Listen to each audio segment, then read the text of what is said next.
The easiest way for Arthur Smith to maximize Ohio State's offense is to prioritize getting Jeremiah Smith the ball.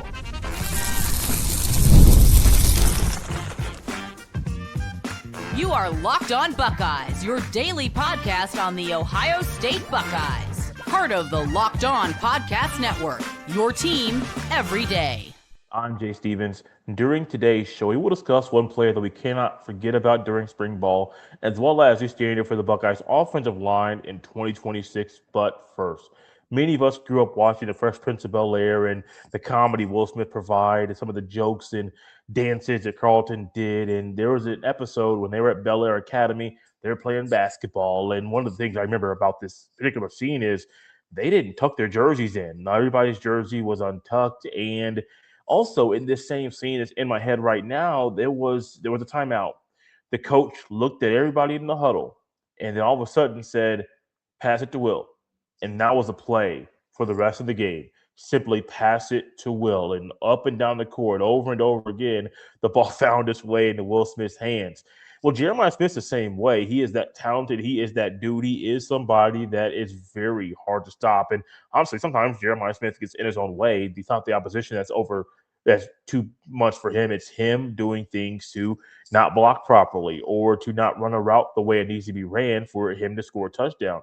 Well, Arthur Smith coming in, looking at all the Buckeyes offensive players and Bo Jackson and JJ and Ennis and Kyle Parker and the tight ends, and you're trying to figure out, how do I maximize this team, this unit, so it can be the best in the country? Well, the first thing he must do to maximize the Buckeyes offense is pass it to JJ. No, I don't want to say pass it to Will. That makes sense. But in the truest sense for 2026, find ways to get the ball to Jeremiah Smith over and over and over again. If that means him averaging 10 to 14 receptions, 125 yards, and a couple tuds, that's great. That's great. I don't know if we're still calling touchdown tuds anymore. I will throw it in here every now and then on the show. If you like it, great. If you don't, let me know what your thoughts are with the nickname for touchdowns being tuds. But you have to prioritize getting your best player the ball. As good as Julian Saying is, JJ is better. As much fun as it is to watch Bo Jackson run the rock, JJ is better. He's easily the best player on the team. And when you have a guy like that who's the hardest worker on the team, just keeps his head down and keeps grinding, who remains humble, you have to find a way to get that super talented individual the ball. And it's not just getting him the ball. It's going to be the best thing for the entire offense. You're going to make Julian Saying's job better. Get the best player the ball. I mean, we talk about all the time in basketball. NCAA tournament, Final Four is this weekend. What you want to do if you are one of the coaches coaching, find a way to get your best player the basketball in easy situations for him to score. It doesn't seem like rocket science, does it? No. But that's the name of the game. Get your best player the ball so that when he has the ball, he's in advantageous situations and moments to score.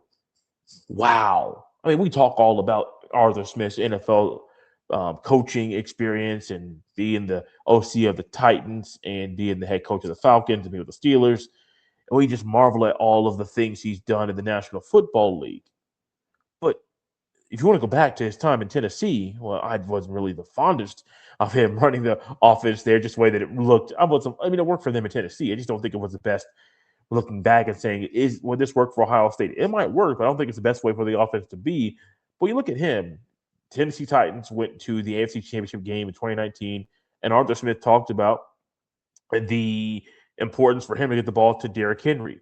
I mean, if you think about it, JJ and Derrick Henry have similar impact on the game. Now, it's different because Derrick Henry's a running back, touches the ball more than JJ, and he's more impactful on the game itself. I won't say more impactful, but he is pivotal in the blocking, both run and pass pro. And so you have to take it with, well, one that gets the ball more, but both guys are great.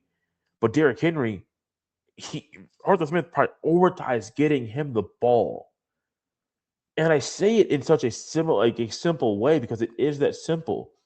Now, where he lines up is very important. Arthur Smith has to realize you don't have to put him just outside as an X receiver. You can move him around. You could even potentially line him up in the backfield to throw another wrinkle at the defense, which I hope happens this year. I'm not saying let JJ run the rock. No. But if you have Saying back in shotgun on either side of him, you have Bo Jackson to his left, when they break the huddle, all of a sudden JJ motions to be on the right side of Sand in the shotgun.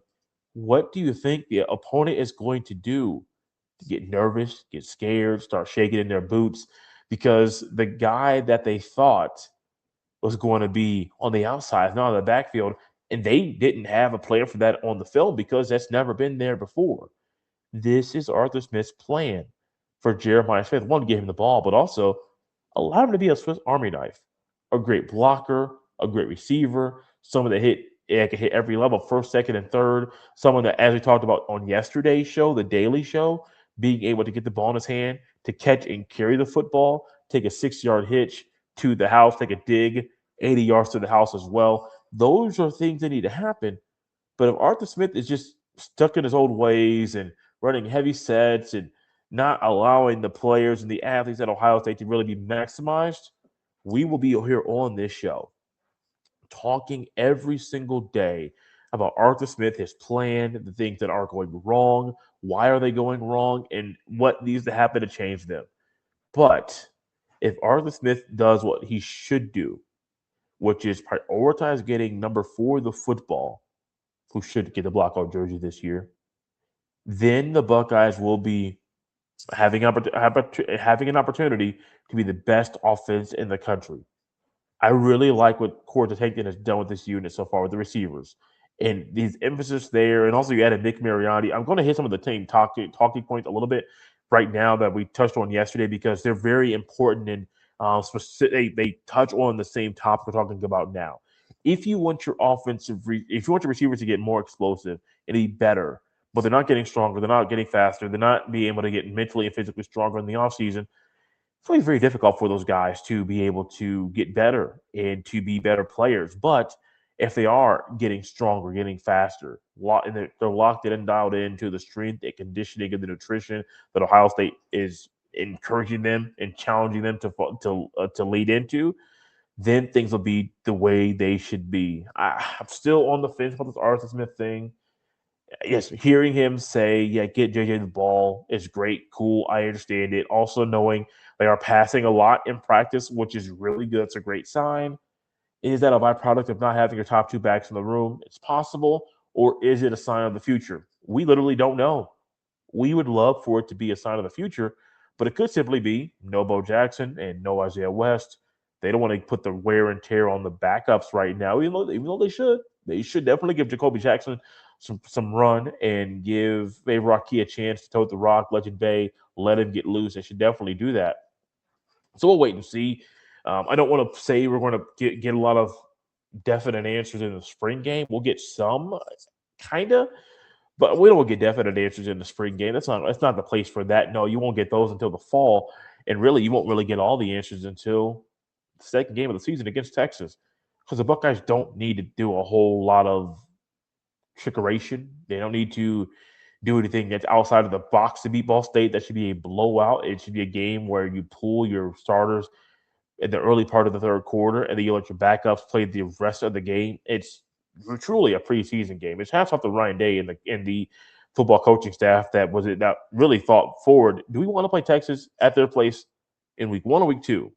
Probably week 2. And I don't know if it's Texas that picked the date or Ohio State. I know they have to come to a mutual agreement, but being able to make that happen and allow Ball State to be there first, you can treat it like a true preseason game. Now, you're still going to be able to dominate. If you want to dominate Ball State, well, you should no matter what. But if you want to do it in the quickest way possible, prioritize getting JJ the ball. And the result will be the Buckeyes getting closer to maximizing the talent on the team. Speaking of maximizing the talent on the team, that's what Arthur Smith wants to do with the Buckeyes offensive line this year. And Luke Montgomery recently discussed the standard for the O-line in 2026. We will discuss that and kind of dissect if he's going in the right direction after the break. This is Locked on Buckeyes. This episode is brought to you by Robinhood. What if sports were traded like markets? Now you can put your sports IQ to work in real time with Robinhood prediction markets. It's not you against the house. It's you participating in a live market. You can buy or sell your positions live all game long. Use your sports knowledge in the moments that matter. Robinhood prediction markets changes the game. It's people moving the action, so when momentum shifts, you can move with it. I always knew the game, but never had a dynamic way to apply that knowledge. Now I can actually take part live in a market powered by people. You're no longer just a spectator, play by play. You decide. Trade every play with Robinhood. Now available across the US. Download the Robinhood app now to begin. Futures and cleared swaps trading involves significant risk. It is not appropriate for everyone. Event contracts are offered by Robinhood Derivatives LLC, a registered futures commission merchant and swap firm. This episode is brought to you by Indeed sponsored jobs, workplace chaos, deadlines stacking up, inbox overflowing, and the one position you have to fill still sitting open when the pressure's on and you need the right hire. This is a job for sponsored jobs.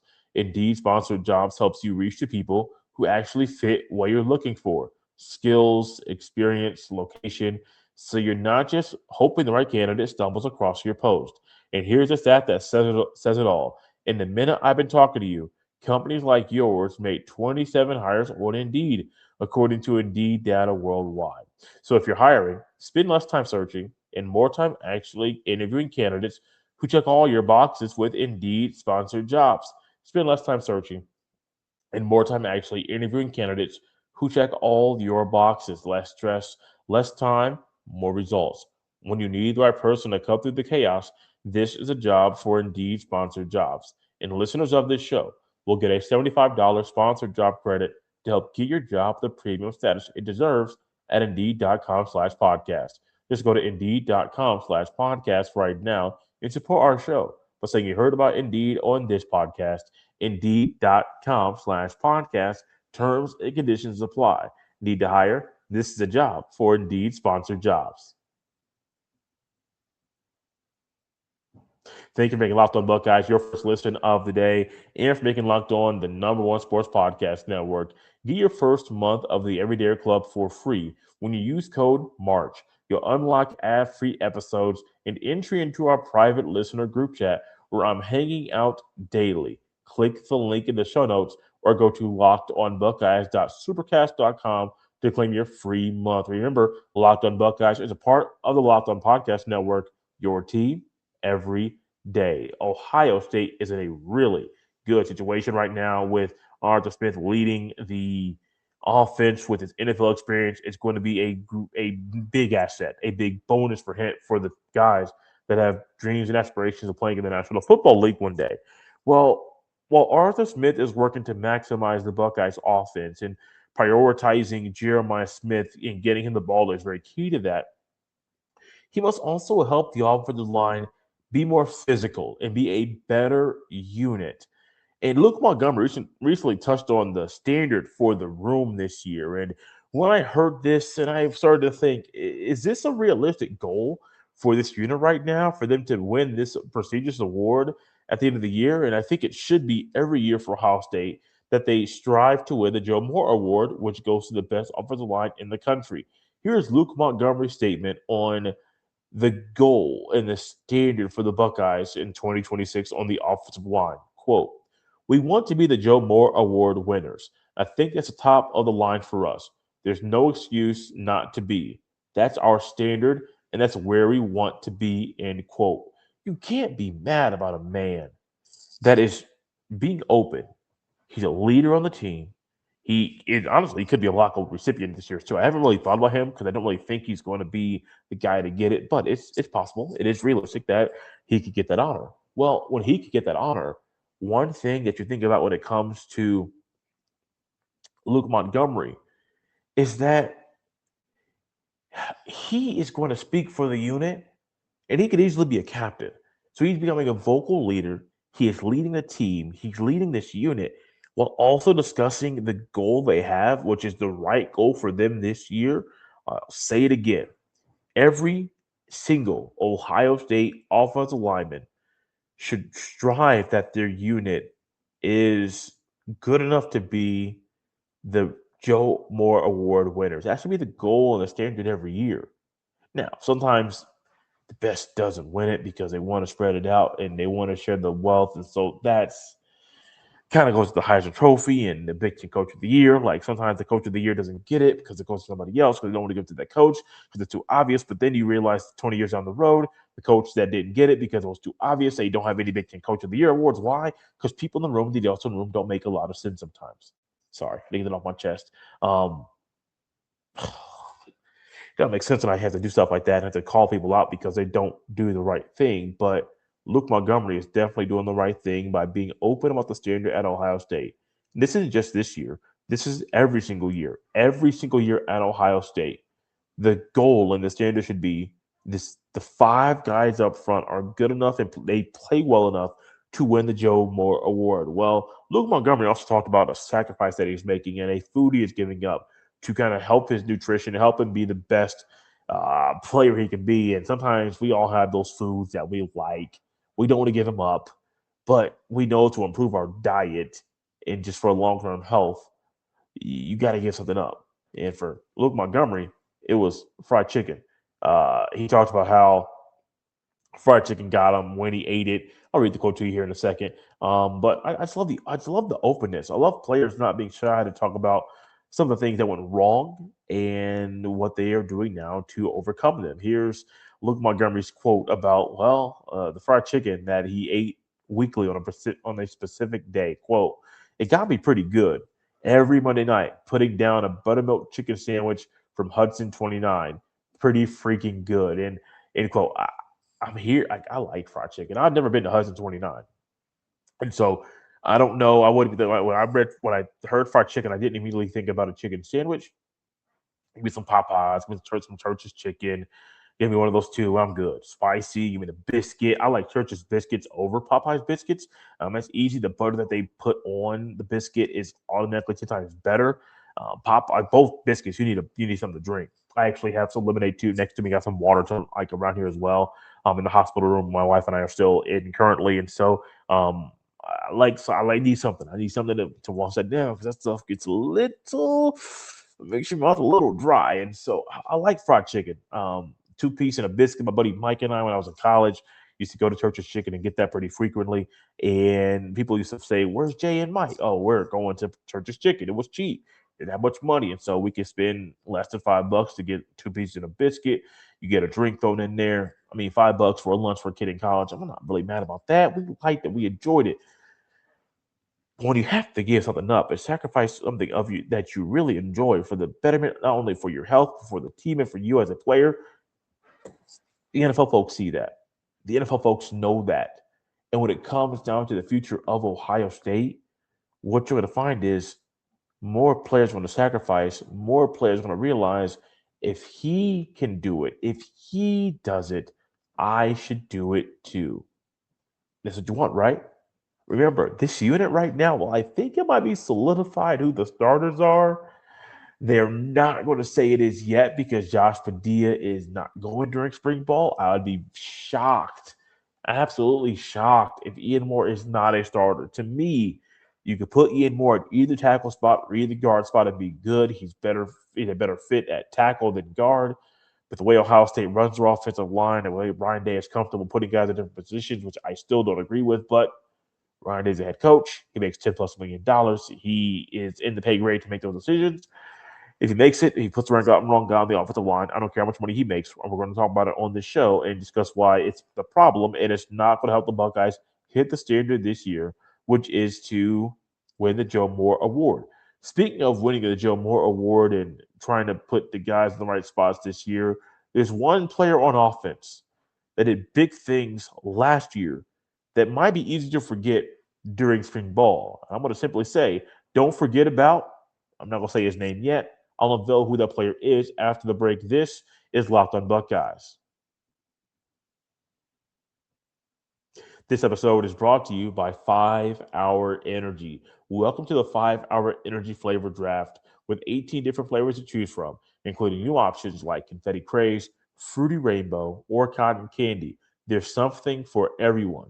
The board is set, the flavors are ready, and I've got my number one pick for the 5-Hour Energy Flavor Draft. And as many people know, you've been around here every day like many of you have been, my number one pick is always going to be cherry. It has a bold cherry candy style flavor.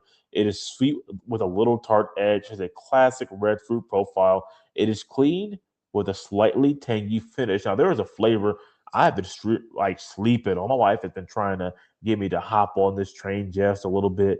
And as I get closer to hopping on the train, I realize I might like what's in that can or in that bottle, which is strawberry banana. It's a tropical delight with strawberry, a taste that goes in everything from smoothies and milkshakes to cakes and ice cream. Has a sweet strawberry flavor up front, has a soft, mellow banana finish, and it's smooth with a creamy fruit profile. Cherry is always a number one pick. Strawberry banana is moving its way up the board. Find your new favorite flavor of 5-Hour Energy shots. Available online at 5hourenergy.com or Amazon. Thank you all for tapping Locked On Buckeyes and for making the show your first listen of the day. Remember, Locked On Buckeyes is a part of the Locked On Podcast Network, your team every day. If those of you that are watching the video see me continue to look to my right, it's because where we are in the hospital, our door, it's very clear when they open the door, but there's a door across the hall that it sounds like every time they open that door, they're opening our door. So I keep looking to see, like, is the nurse coming in? The nurse will be here in a little bit. So trying to see if the nurse coming in to check the vitals of people in the room to make sure everything's okay. And as you're thinking about maybe me looking to my right or Arthur Smith being the Buckeyes offensive coordinator, it's very easy this year during spring ball to forget a guy that didn't play game number one, played the rest of the season, and when he was on the field, it was clear he was the number one guy in the room. His name is Bo Jackson. So when we get to the spring game, there's a good chance that there's a lot of passing, a lot of throwing. David St. Clair has taken strides and been a bigger player. You see his development every time he's on the practice field. And Bo Jackson's just a guy that's just sitting around here like, oh, I'm rehabbing. I'm recovered from some off-season shoulder surgery. I'm still here, guys. I'm working. Yeah, the younger backs, they're getting their run. Jacoby Jackson, he's an older back, but he's getting that wear and tear too. I am still here. We can focus on JJ. We can talk about the standard of the offensive line that I do believe Arthur Smith will help this year. If there's one area that I think Arthur Smith will help Ohio State the most, it is the offensive line. I'm still pretty skeptical about the offense he might run this year. But if he also wants to maximize the offense in a different area, he must get Bo Jackson the ball over and over and over again. And one of my complaints about Ryan Day's offense at Ohio State, which has led to my frustrations with some other pieces of the Buckeyes, it is that this team sometimes doesn't get the guy the ball that needs the ball the most. I'm not trying to make anybody upset, but it's clear there are two guys on Ohio State's offense that need the ball the most: Jeremiah Smith and Bo Jackson. I don't think it's really up for debate. I think it's really common knowledge that JJ needs the ball the most, and you got to get the ball to Bo Jackson. Now, some of it for Bo is on a position specificity. No, not specific, but trying to get fancy with the word.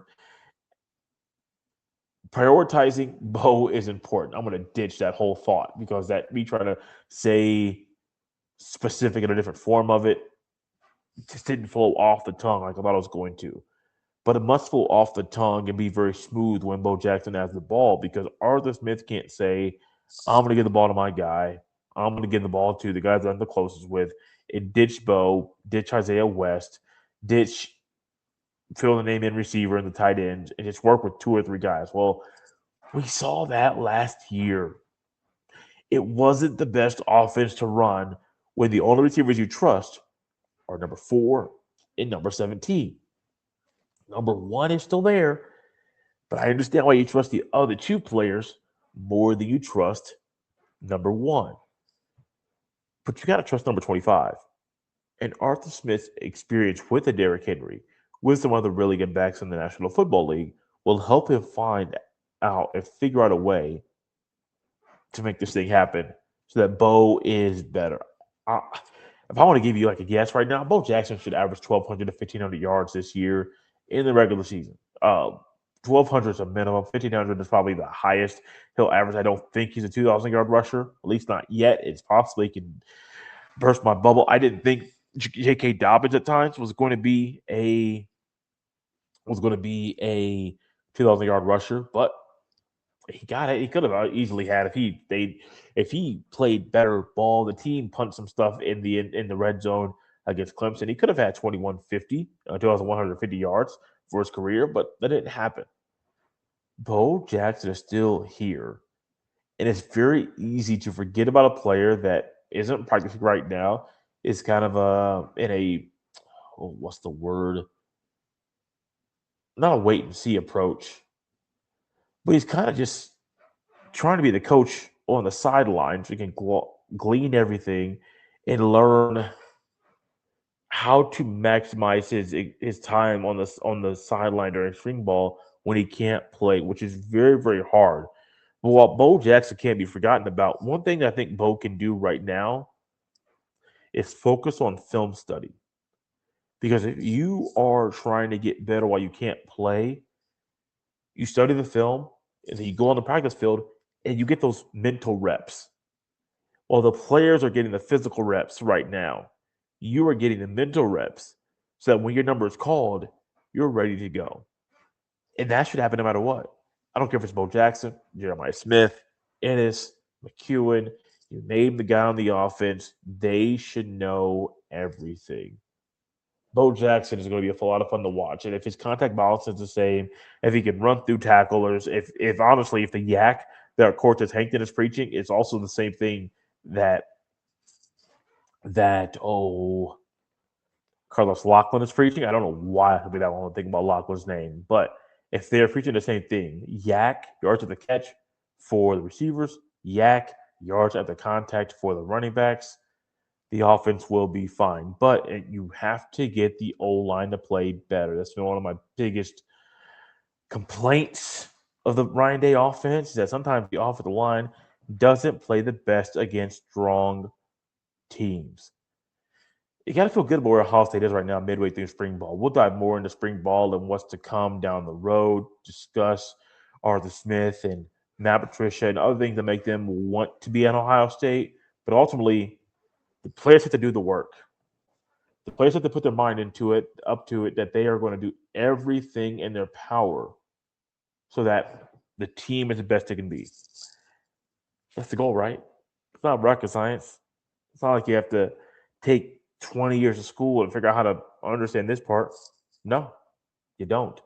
What you have to do is make sure that everybody's on the same page. Arthur Smith knows a plan for JJ. The center for the offensive line, I don't think that Luke Montgomery is talking out of turn. He's speaking, but also he's speaking for the entire unit. But also, don't forget about Bo Jackson. The running backs, regardless of how they look right now during spring ball, regardless of how they look during the spring game, they're going to be just fine. Thank you for tuning in to Locked on Buckeyes. Make sure you subscribe and follow Locked on Buckeyes so you get all the latest episodes. If you never miss an episode, the Everyday Club is built for you. Get Locked on Buckeyes ad-free, plus members only Discord access and more. Head to lockedonbuckeyes.supercast.com to join the club.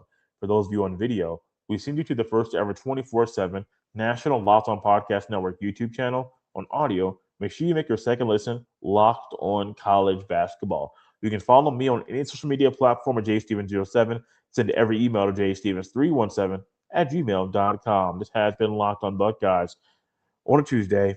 We'll see you next time.